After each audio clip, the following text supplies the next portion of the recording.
We need to have a serious conversation here on Locked On Grizzlies. It's time to step back about 16 months or so, 17 months, a year and a half removed from the selection of Jake LaRavia, David Roddy, and Kennedy Chandler through a variety of transactions involving the Memphis Grizzlies.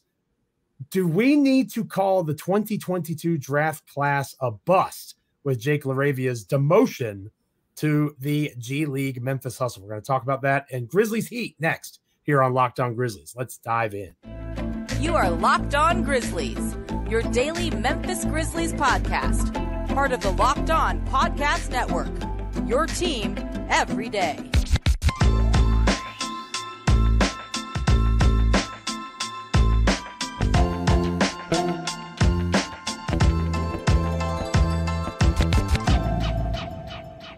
It is a Wednesday edition of Locked On Grizzlies. It is one of my favorite days of the year, Damichael Cole, in that, and we don't have to get too far down this rabbit hole. I don't want people to yell at us in the comments, but it's the day after Election Day, which means all the political commercials are no longer on your television, which is great, regardless of which side of the aisle you're on. It's just nice to not have to see all those ads anymore. I'm a fan of that. It's almost holiday season time. So I bet it's worse where you stay. You start. Oh like, my gosh! You're Virginia, like right there. How far are you from DC? Wow, DC is only about 90 minutes away. Oh yeah. I know, so you an hour and a half away. You probably get it worse. Yeah, but Virginia is, again, this is not Locked On Politics, and I don't want to start a flame war in the comments. Virginia is that purple, right? Sometimes they vote Democrat, sometimes they vote Republican. Yeah. So everybody's very fired up all the time, and it was a big, every seat in the state Senate and House of Delegates was up for grabs. But anyway, yes, I personally am glad that all of that is over and we can focus more on basketball, not just here in Virginia, but around the world. And of course, we always do that here on Locked On Grizzlies. And this episode of Locked On Grizzlies is brought to you by FanDuel. Make every moment more. Right now, new customers get $150 in bonus bets with any winning $5 moneyline bet. That's $150 if your team wins. Visit FanDuel.com/LockedOn to get started. Locked On Grizzlies is a proud member of the Locked On Podcast Network, your team each and every day, free and available wherever you get your podcasts. Check us out on YouTube. Like, comment, rate, review, subscribe. And once again, literally anywhere you can get a podcast, you can subscribe and check out Locked On Grizzlies. Damichael Cole, I came in hot. You came in hot. The show today. I don't think that it's that much of an over-exaggeration, though, considering what the Grizzlies gave up in order to acquire what they did acquire. Yeah. This is where you lose DeAnthony Melton, right? DeAnthony Melton moves along to the Philadelphia 76ers as part of these trades. The Grizzlies could have had, in theory, Walker Kessler, who, imagine if Walker Kessler was on the Grizzlies right now. Be perfect. And DeAnthony Melton. Theoretically speaking, both of those dudes could be in Memphis as we speak. But we have Jake LaRavia, we have David Roddy. Jake LaRavia just recently demoted, sent down on assignment basically to the Memphis Hustle. And to make a comparison, and obviously Damichael Cole is with me, my co-host, Commercial Appeals Memphis Grizzlies beat writer. Damichael, maybe you can explain this better than me. The fact that LaRavia, as a first-round pick in his second year as a 6'7", 6'8" combo wing, is being sent down to the Memphis Hustle when a team desperately needs bigger wings that can shoot the basketball. LaRavia, in theory, can shoot the basketball. This is like if you have a higher level baseball prospect. Yeah. And you expect him to produce somewhat early on. You don't expect him to be a star, but you expect him to be a presence on the major league roster. He flails and you send him back down to AAA. Like, that's basically what the Grizzlies did with LaRavia here. And whether it's, for me, it's the opportunity cost, right? There is legitimately a world where Walker Kessler and DeAnthony Melton, there's in the multiverse, there's a place where DeAnthony Melton and Walker Kessler are Memphis Grizzlies. And you can't convince me that the Memphis Grizzlies would not be better right now if they did not have Melton and Kessler as opposed to Roddy and LaRavia. And we can't even talk about Kennedy Chandler anymore because he's no longer on the Memphis Grizzlies. And no longer is he not on the Memphis Grizzlies. Not only that, he is not, correct me if I'm wrong, I don't recall him being picked up by anybody. No. So that tells me that it still might be a little bit early, but can we call we're pretty close to the 2022 draft for the Memphis Grizzlies being a swing and a miss. I mean, yeah, I think that's where we are, because here's the thing. When we talk about Jake LaRavia specifically, I like to look at everything through two lenses before I give like the, my answer, which side I'm on. And with him, I can look at it both ways. On one side, I'll say it is super disappointing that this first round pick, you remember in the offseason, right? A lot of the talk was, hey, Jake LaRavia's taking that. He's taking that leap. LaRavia was getting the Ja Morant, Zaire Williams. Yeah. He was getting that level of just wait and see what this dude can do. And remember, he himself at Media Day, I think it was, or early in the season, whenever it was, kind of put himself in the same conversation with Desmond Bane and Luke Kennard as shooters. And we haven't, I don't even think we've seen him in the level below those guys. He's more in the level of the Marcus Smarts and those guys. That is like me saying in the realm of podcast hosts, I am in the same conversation as, Ben Simmons, Zach Lowe. I'm in that. In my mind, Joe. In my mind, you can give all of them a run for the money. Ooh, but, I appreciate that. Tell that to the guy in the comments that wants me to cover the Washington Wizards. Oh boy, I saw that. But here's the thing with Jake LaRavia. Like, there's that one side, right, where it's completely disappointing that a first round pick that remember, this was a guy that the Grizzlies targeted. This wasn't someone who just fell in their lap and they're like, oh, well, they sought him out. They sought him out. And you listen to the call that Zach Kleiman had with him. I think I don't remember it exactly, but he said something like, hey, even if we had to go up and get you, like, this was the guy that they wanted. And the results aren't, they aren't showing yet. Now, here's the other side of it. Here's the other side, where the kind of relaxed side. Remember, it was a little bit over a year ago, Zaire Williams was in a similar position, and he was demoted. And we were having this conversation. Now, granted, he was dealing with an injury, and then he was out of the rotation. And that's a major difference for me. But at the end of the day, he was demoted to the G League. And we were wondering, look at this, top 10 pick from a couple seasons ago, now playing with the Memphis Hustle. And now Zaire Williams has turned himself into at least a respectable NBA player at this point of the season. His numbers are better than at any, point previously. So with that being said, I don't think it should spell the end for Jake LaRavia in terms of, I know I've seen some people saying something like, oh, he should be the guy who gets cut when Ja Morant gets back. Like, no, no, y'all. Yeah. He's a first round pick. He's a first round pick. You don't do that yet. Like, please, like, show a little patience. Like, it's year 2, but at the same time, it's disappointing. And that's more of the side that I'm on, because you got all these injuries, right? This team talks about depth so much. This is when David Roddy supposed to step up, and he just looks like last year David Roddy. I mean, you can correct me if I'm wrong here, but he looks like last year's version, right? He does not look like he got any better in the offseason. He looks exactly the same. And Jake LaRavia, we haven't seen much there. You touched on Kennedy Chandler, but I'll go further than that. What about Vince Williams? He's still on the two-way. Oh, yeah. This is your 3. This is 3-and-D, right? We talk about his team needs perimeter defensive stoppers. He's a great three-point shooter. Why isn't he? He's still on a two-way deal. He got sent down to the G League as well. What about Kenneth Lofton Jr.? Yeah, he won G League Rookie of the Year. Can of worms now. G League Rookie of the Year. But the Grizzlies are basically, they had 2 centers available on their roster, and they said they're still not going to play him. That's basically what they said. I mean, they didn't say it, but they showed it, because Xavier Tillman and Jaren Jackson Jr. pretty much staggered all the minutes while Kenneth Lofton Jr. sat on the bench. So, that's kind of disappointing, because if you look at it on paper, the Grizzlies drafted a center to add depth there. They drafted a couple wings. One of them should be a very good shooter. The other is a guy who thrives in transition, which is a theme of this team. And they drafted another point guard in Kennedy Chandler, who was supposed to be the guy who's supposed to come along, and kind of replace Tyus in this situation. And now we're seeing the Grizzlies struggle with this backup point guard play. You were just talking yesterday about Marcus Smart and guys like that. So, yeah, a lot of swings and misses, man. Kennedy Chandler, again, correct me if I'm wrong, he signed one of the largest second-round contracts in the history of the National Basketball Association. They're still paying. They're still paying. They are still paying Kennedy Chandler. And he's not on the roster. They're paying him to not play basketball for the Memphis Grizzlies. That's very fair. Is it possible that within a month or so, because Vince Williams has gotten some minutes and he's looked okay in those minutes. That's what I think, but he's not playing. But he might be the one out of all of them who is seen as the piece that sticks around long term.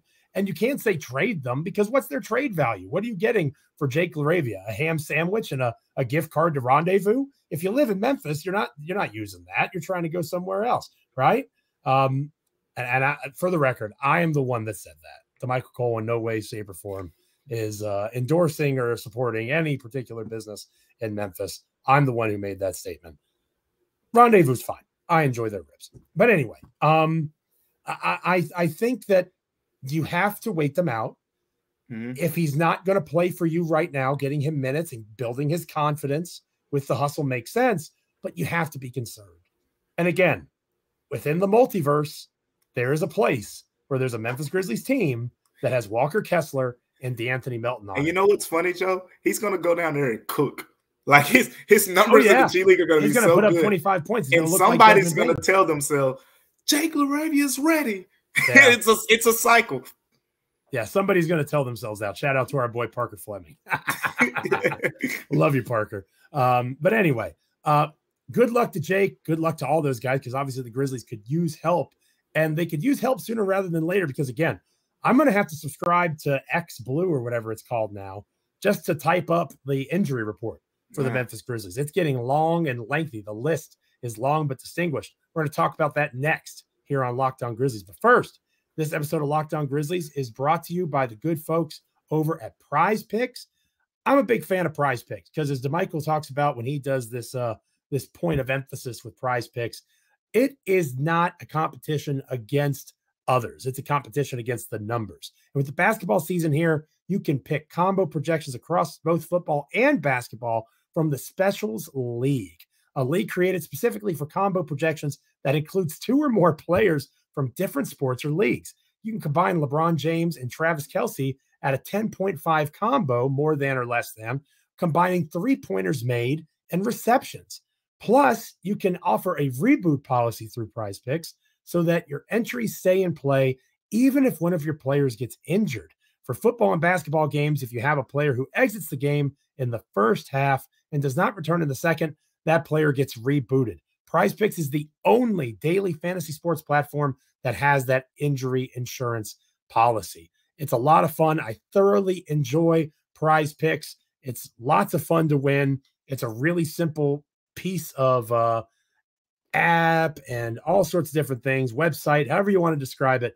Prize Picks is a blast. Go to prizepicks.com/LockedOnNBA and use the code LockedOnNBA for a first deposit match up to $100. Again, go to prizepicks.com/LockedOnNBA. Use the code LockedOnNBA for a first deposit match up to $100. Who in the heck is going to play basketball for the Memphis Grizzlies? We're going to talk about that next. Stay with us. Welcome back to Locked On Grizzlies. I am Joe Mullinax, joined by my co-host, Damichael Cole of the Commercial Appeal there in Memphis, Tennessee. He is the Grizzlies beat writer for that publication. I am the Memphis Grizzlies columnist over at Bluff City Media.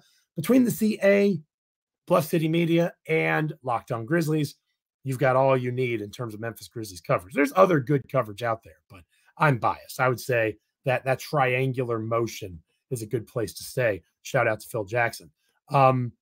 I wish Phil Jackson was available to play basketball, Damichael, because the Grizzlies could use him. He's a big body. They have, I think I counted 7 or 8 names on the injury report. And again, some of them are G League assignments.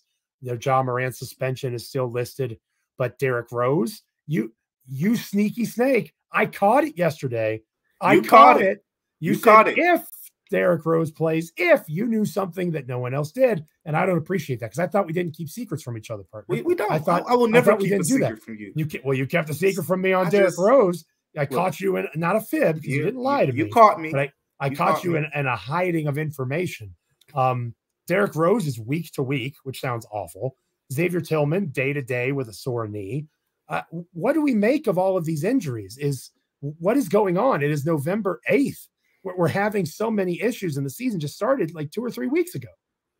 It's wild. I mean, I was looking at the list, and you made point of it when you were talking about Twitter Blue, because I looked at the Grizzlies list, and I made a joke on X, and I was like, it looks like the Declaration of Independence, just looking at it. I mean, the list was so long, Joe. I'm going to read it here, and trust me, I'm going to try to read it fast as I can, because if I took my time with it, Locked On Grizzlies would be over.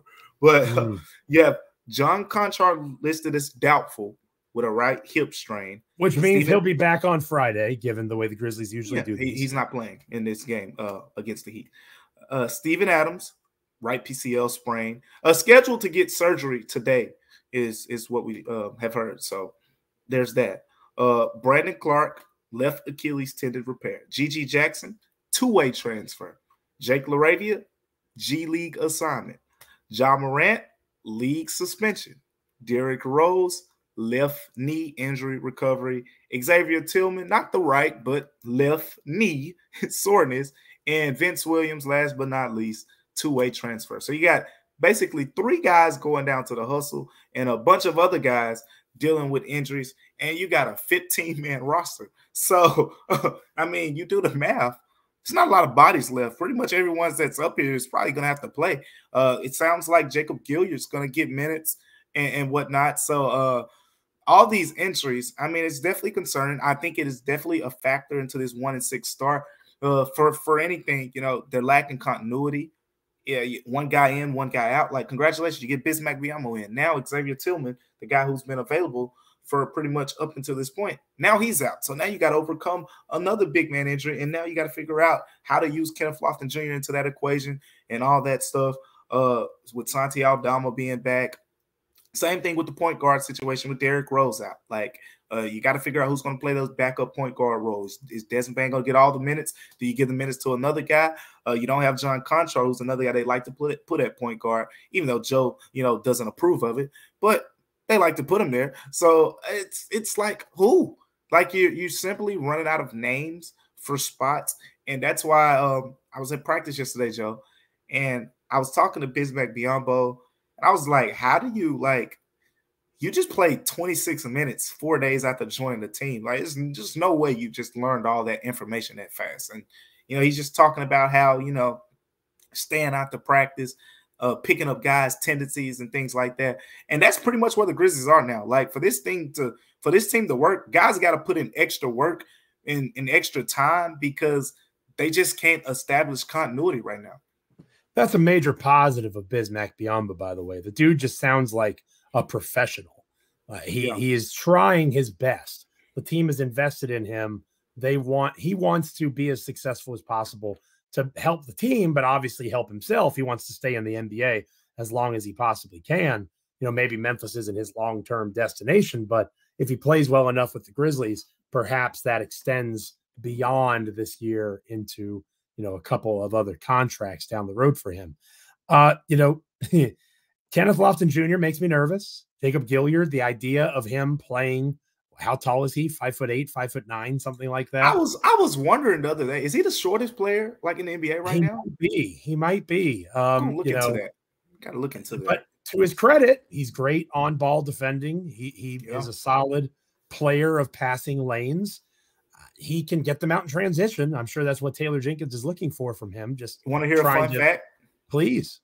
I voted him first team all defense in the Atlantic 10 when I was working in Philadelphia. So there you go. So he fits that mold, credit to him for that. And, he's one of those guys that has gotten as much squeeze out of much juice out of the squeeze, so to speak, when it comes to what he's been given physically. No doubt about that. It just means you got to lean on Desmond Bane more, right? We talked yesterday about how his usage rate is almost at 30%. You have to rely on him and Jaren Jackson, Luke Kennard, Santi Aldama with those reserves. These guys have to play, and they have to play well, because there is no security blanket. There is no safety net when they fall. If the Grizzlies come out and lay an egg early on against the Heat, and we'll talk about Miami here in a moment, if that occurs, the Grizzlies are going to lose because there's no one else that can save them. Like you alluded to, they basically are going to have 10 guys that are eligible to dress for this game. And all 10 guys are probably going to play significant minutes. And that's where they are right now. Like, I remember when I was talking about Jaren Jackson Jr. and having 4 guys in the front court, and I feel like he's the perfect example. Desmond Bane is another good one, but and Marcus Smart is one as well when we talk about playing on the ball and off the ball. Right now, these guys are playing in situations out of necessity and not necessarily the strengths of their games and the team's game. And that's the difference right now between the Grizzlies and probably a lot of the teams that they're playing against. Jaren, we know certain matchups, he's much more dominant at the 4. And then there are certain games, like you put him at the 5, he can really cook. Desmond Bane, same thing with the whole on the ball, off the ball thing. If he's standing in front of Drew Holiday, I don't want him on the ball, at the end of the day. Oh, I'm with you, yeah. But, there are other games where you put him on the ball, and, I mean, he looks very fluid in those situations. It's similar with Marcus Smart in terms of the on-ball, off-the-ball conversation. Right now, because I think yesterday we were talking about should the Grizzlies play someone else more minutes on the ball, and it's like they just don't have a lot of options because Derrick Rose, John Morant at point guard, and then they just sent like 3 guys down. They could be impact players on the wing to the G League, and then we know Kenneth Lofton Jr. is pretty much with Santi is your only backup, like true big man available. So you're gonna have David Roddy potentially to factor in at that small ball 4. But yeah, they're just running out of bodies right now, and they just gotta make work with what they have.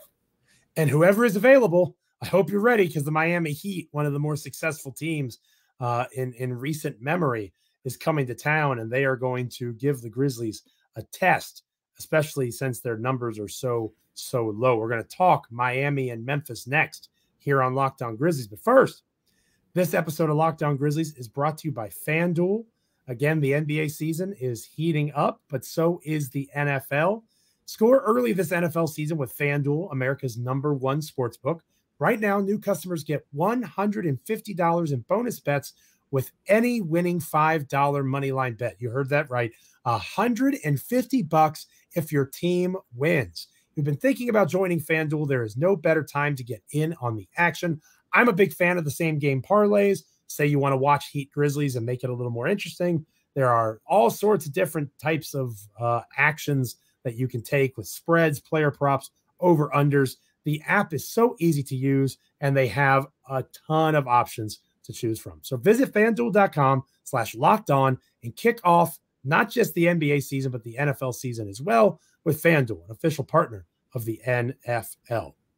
When we come back, we're previewing Grizzlies Heat. Stick with us here on Locked On Grizzlies. Welcome back to Locked On Grizzlies, closing out this Wednesday edition of the show. I am Joe Mullinax of Bluff City Media, joined by my co-host, Damichael Cole of the Commercial Appeal there in Memphis, Tennessee. He's the Memphis Grizzlies beat writer for that publication. I'm the Memphis Grizzlies columnist for Bluff City Media. All sorts of fun things. But, of course, the two of us together, we when our powers combine, we make Locked On Grizzlies. And thank you so much, whether you're with us every day, whether you're checking us out for the first time. Thank you for checking out at all Locked On Grizzlies. Damichael, the Miami Heat scare me. I know that any team should scare you when you're 1-6. But Bam Adebayo is playing on a different level right now. Did you see his numbers in that last game? Phenomenal. And 22 and 20. Problem defensively. Teams are scoring 12.7 less points against the Heat when he's on the floor. So, whether it's Adebayo's defensive prowess, and you're right, he's scoring well at the moment as well. Whether it's Tyler Hero, who's been red hot offensively, not known for his defense, but he's been an offensive weapon. Those two guys in particular, talk about drafting well. Jamie Jaquez, I hope I pronounced that right. That's a guy who is playing pretty well, considering he is a rookie, right? Yeah, again, the Grizzlies UCLA. The Grizzlies have wings that can't even crack the rotation on a team that has 7 injuries. But this is a guy that's playing well. And notice that I haven't even mentioned Jimmy Butler yet. Yeah. Right. So this is a team that can come into Memphis, and as good as the vibes may have felt over the last 48 hours, because the Grizzlies finally got off the losing skid, a losing streak could start right back up tonight. But But again, I'm gonna say it like I said yesterday. This is a very winnable game. I agree with you up and down here in terms of they have a dynamic scorer in Tyler Hero. They have a dominant inside presence, and they have a straight out star in Jimmy Butler. And he usually turns it up a level in the postseason, but time in the regular season, he'll bring that playoff dog out when he has to. So between those three players, Miami definitely has enough to kind of, stop the Grizzlies in their tracks right now. But this is a game. Look, if the Grizzlies are going to be a similar team to the years past, right? We look at the talent on the roster. We think it's comparable to the 50-plus win seasons of the years past. If they're going to be when they're healthy. Team, right. When they're healthy. But if you're going to at least be, a playoff team, this is a game you got to win. Look, you got Bismack Biyombo, you got Jaren Jackson Jr.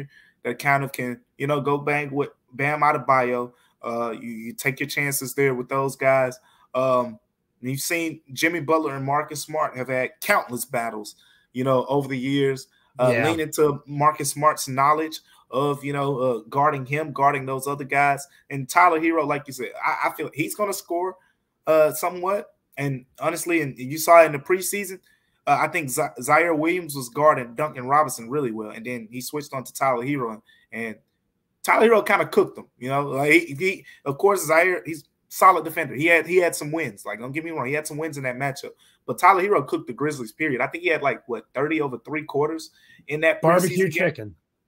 Chicken. So this is definitely a matchup that I'm not going into this matchup thinking it's going to be an easy one for the Grizzlies, but I think it's one of if you want to win some games while Ja's out, you got to win this one, because after this, you get the Jazz, but then that West Coast trip after that, you just hope you get one. You're going to want more, but you got to at least come out of there with at least one. So this is a game I think the Grizzlies are going to this game and say, hey, we got Marcus Smart, we can throw him on Jimmy Butler with Tyler Hero. Look. Zaire, go watch the film of that preseason game. You have all the intangibles. Tyler Hero is not some big bruiser guy who's going to play bully ball against you. He's just very shifty, very agile, which usually plays into Zaire Williams' defensive strengths. He uses his 6'9" length to kind of, get back into plays against those type of guys that maneuver through those screens and things like that.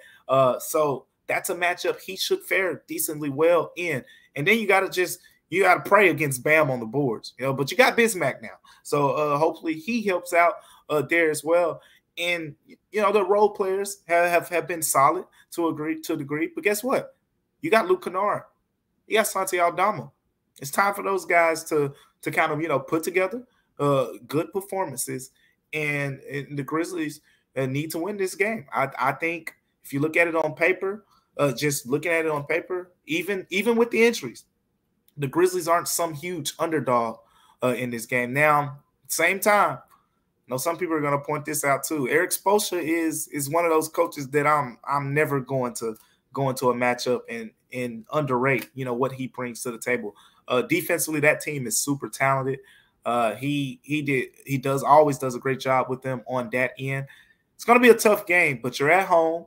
You had the best home record in the NBA last season. I think it's a very winnable game. The reason I would pick the Grizzlies to win this game is for the reason you just said. They're at home. And at home, your role players usually, not always, play better than they do on the road. So that gives you hope for Santi Aldama. That gives you hope for Luke Kennard. And I do think those guys have big showings against the Heat. Butler, Adebayo, and Hero have to be canceled out at the very least by Jaren, Bane, and Marcus Smart. If that is a wash, you look at the contributors like a Biyombo, like a Kennard, like an Aldama. Theoretically, that is better than what the Heat provide beyond their big three. But they have to produce. We keep talking about theories. Like Jake LaRavia is a good shooter in theory.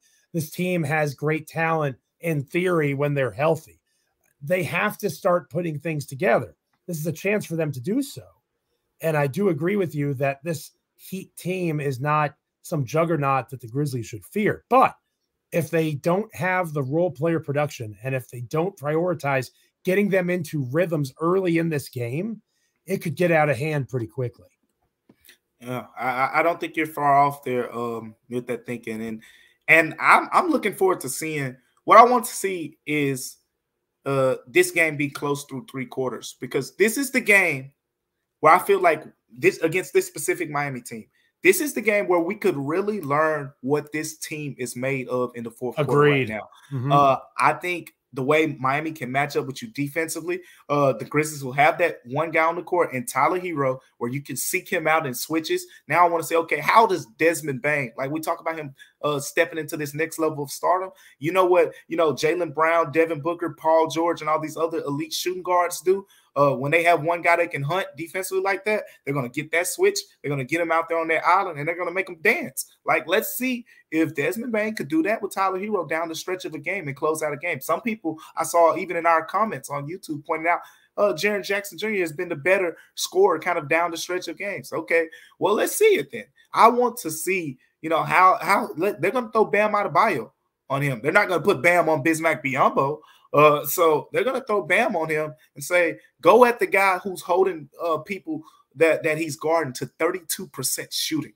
1 through 5. It doesn't matter if you're point guard, shooting guard, small forward, power forward. Phenomenal. He is, Bam is elite. So I want to see it. I mean, at the end of the day, this is going to be the game where if the Grizzlies, if there's potential for this team to be a good fourth quarter, a better fourth quarter team than the one we saw last season, it'll be revealed in this game against Miami. And I think Bam takes personally the Jaren Jackson Jr. Defensive Player of the Year, all the attention that Jaren has gotten. Yeah. I think Bam is a competitive guy, and he's like, hello, I'm over here. I defend pretty well too. So that'll be interesting to watch play out. And you get to watch it play out live and in person, partner, which I am jealous of every time that we talk about this. But friendly reminder to our dear loyal listeners and viewers, Damichael will be at FedEx Forum covering the game tonight. So that means our next episode of Locked On Grizzlies, it'll be your boy Joe Mullinax flying solo, breaking down everything Grizzlies Heat, up, down, left, right, all the way around, talking about Damichael's coverage. Of course, I try to do that on every episode that I go solo post-game. That'll be our focus on our next edition of Locked On Grizzlies. So make sure you're checking that out with me for our technically Thursday edition of the show, but I try to push it live on game nights as soon as possible after the game is over when it's fresh, right? Get you guys the content you crave a little bit sooner in those types of situations. So hopefully we see some improved depth. Hopefully we see some improved play. And I think Damichael makes a great point to close on. It's a great chance for growth for guys like Desmond Bane and Jaren Jackson Jr. And we have to remember they're still relatively young. I'm very proud of myself, Damichael. I didn't talk about the ESPN 25 under 25 ranking at all. And I'm not going to talk about it on Thursday's show because you're very good at keeping me even keel. So maybe we save that for the Friday episode. I can yell about Tyrese Halliburton then. Oh, potentially. There you go. But so we'll save that. The things to look forward to as the week closes out here on Locked On Grizzlies. For the wonderful Damichael Cole, I'm Joe Mullinax. Make sure you're liking, commenting, rating, reviewing, subscribing, all those fun things. Checking us out on YouTube. Until next time, Grizzlies Heat is next. Stay locked in.